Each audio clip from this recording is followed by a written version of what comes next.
Hi guys, while the right-wing media and the Conservatives have reacted to the news that investors are less than enthusiastic about pumping money into Britain by blaming it on Labour and their potential budget, well, they are somewhat right here.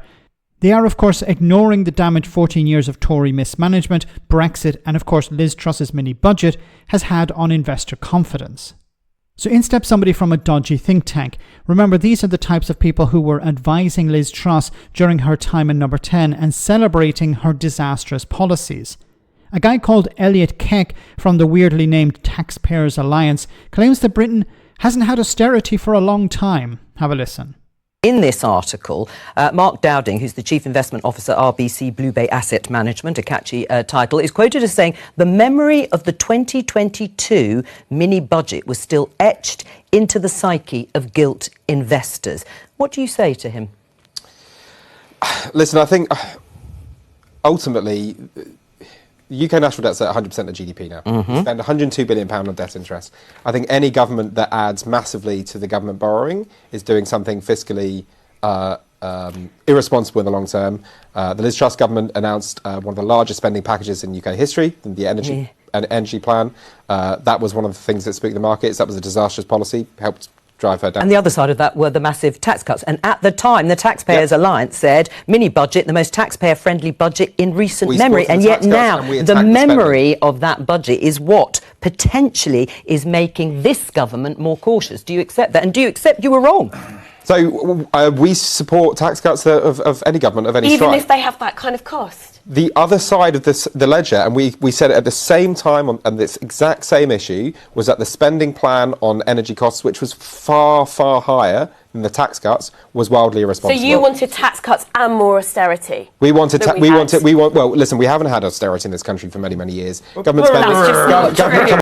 Oh my goodness, we haven't had austerity for many, many years. Look, it seems it was Rishi Sunak's administration that gradually increased spending.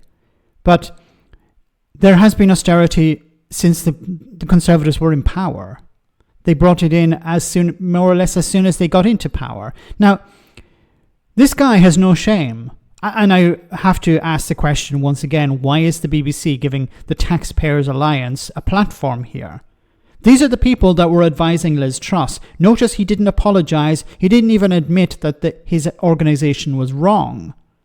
What they wanted was tax cuts for the richest in society and austerity. He even sort of hinted at it there. There should have been cuts to public services.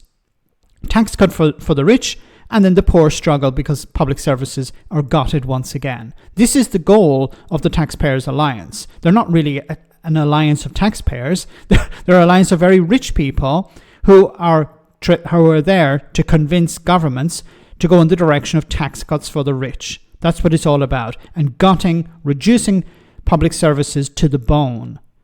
Because the richest in society don't need these public services and they hate the idea of paying for them. They hate the idea of a society where they pay in and they don't get something in return, but they pay in to help society grow, to help society be maintained.